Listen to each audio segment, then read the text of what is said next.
Thank you. Mr. Chairman, no? Um, I distinctly recall na nung araw nga na-question yung issue na yan because baka gamitin sa korte yung mga sinasabi ninyo rito. But it has always been implied, lalo na pagka hiniling nung resource person or nung witness. Pag hiniling niya na yung sasabihin niya ay hindi pwedeng gamitin sa kanya, pwede mo nang hindi gamitin yung self-incrimination na yan na sinasabi. So, just for the record, no? So there is no direct law, no? Pero ang naging practice implied ang legislative immunity. Yes, what the Senate Once President requested, what the Senate President is saying is hindi po blanket yung legislative immunity.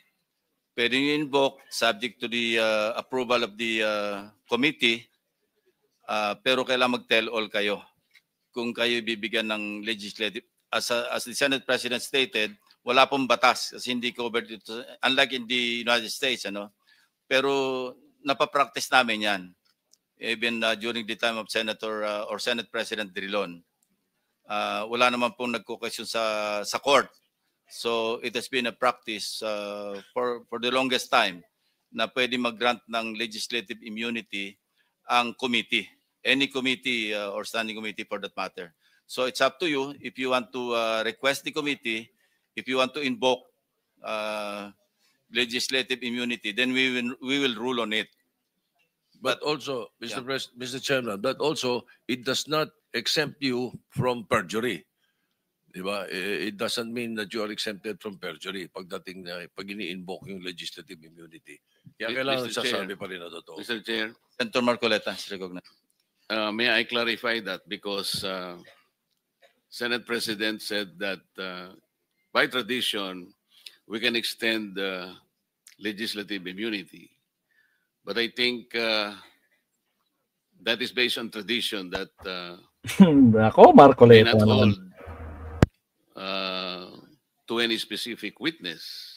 That is why this representation, as early as last week, I think, suggested a modality that is based on the law itself, which is Republic Act 6981, where a potential witness can apply under the witness protection program of the law. I think this is the best remedy that any potential witness who wishes to come into the open, Nako po, considering Marcoleta. that he Nako or she will be po. protected well by the law. Yun sana yung gusto nating tuntunin noon. Ako po ay nalulungkot wala yung Justice Secretary because before I floated that idea, I made sure that that one is something that we can rely on.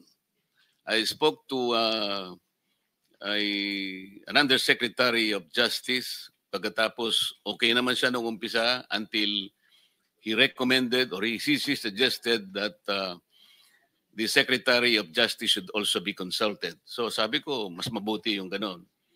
And then the Secretary of Justice called me personally. At ang sinabi nga niya, that is something that we can float. We can encourage people like that. Kasi pagkakaalam ko, ang Senado, magkabakas naman tayo kasi ngayon we are pursuing the Whistleblower Act na sana'y ma-ratify ng Senate as soon as possible.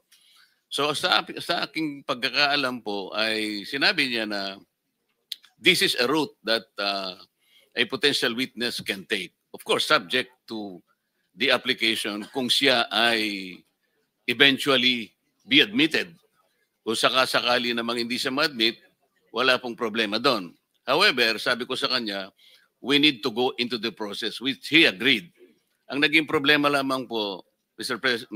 Chair, bigla kasi siyang gumawa ng parang press briefing na kung saan sinabi niya na before a particular, in this case, the Discayas can apply under the Witness Protection Program, kinakailangang magsoli po sila ng mga nakulimbat nila, which to my mind is not correct. Sapagkat kahit basahin po natin yung Section 10, na ito po yung applicable provision under the law, yun pong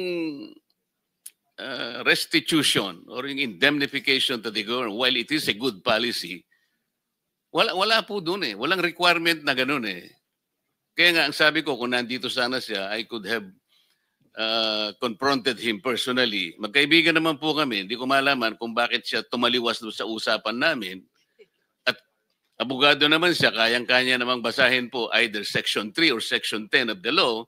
Wala po talagang restitution eh. Kasi mag-a-apply pa lamang po kung sakasakaling ma-admit siya. In other words, the process must begin. Hindi nga po nangyari yung ganun eh. So sayang po yung pagkakataon na tuntunin yung remedy, which is very, very legitimate under the law. So inconsistent po yung sinasabi natin ngayon na we can provide legislative immunity, but they aren't immune. May I respond, from perjury. Senator Marcoleta? Thank you, Mr. Chair. Okay. Magkaiba po yung legislative immunity kesa doon sa pagiging state witness. Yung legislative immunity does not extend to prosecution. Ang sinasabi lang natin, lahat ng sasabihin niya rito, maski incriminate niya yung sarili niya, hindi pwedeng gamitin sa kanya. Yun lang po yung legislative immunity. Yung sinasabi niyo po ay yung ma-admit sa Witness Protection Program at pwede siyang tanggapin ng DOJ bilang isang ordinary witness or as an accused na pwedeng i-discharge ng korte as a state witness. Tama Magkaiba po, po Mr. yun. Kaya Tama wag niyo po. pong paghaluin kasi wala po. Sandali lang po. Wala po tayong jurisdiction doon sa pag-admit sa Witness Protection Program. Under the law, pwede lang tayo mag-recommend. Pero iba po yung pag-uusapan natin, legislative immunity which is implied or inherent sa Congress or sa Senate for that matter, na kasi meron tayong power of contempt, pwede i-extend yan sa power din to dito. Pero may mga ruling din po dito ang Korte Suprema. At wala naman pong nagdudulog sa Supreme Court. Ginagawa natin ito, as I said, for the longest time, wala naman pong nagko-question. So kung meron magko-question, then we will allow or we'll just wait for the Supreme Court to issue a ruling in this regard. Pero wag po natin pagaluin yung Witness Protection Program sa legislative immunity. Domain lang po natin yung legislative immunity. Now, if anybody wants to question that authority or power, which is inherent, sabi ko nga, no, hindi ito klaro na may power tayo kasi wala naman po talaga sa batas. Pero sa US jurisprudence, meron po yan. Meron tayong pwedeng i-cite. At tayo naman po, minsan sumusunod sa, di ba, nakapattern po tayo sa United States pagdating sa mga jurisprudence. So gusto ko lang i-clarify na iba po yung sinasabi niyong Witness Protection Program at being a state witness in the court of law kesa sa legislative immunity. Those are two different animals. Mr. Chair, malinaw na malinaw po yun at hindi ko po pinaghahalo. Naiintindihan ko po yun.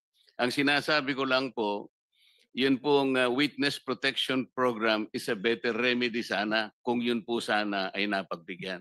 Hindi ko po pinaghahalo yun sapagat malinaw po sa akin, iba po yung course ng legislative inquiry, iba nang po yung remedy na yun po ay ibinibigay legitimately. Thank you. ng batas. Thank you Salamat very po. much, Senator Marcoleta. So can we continue?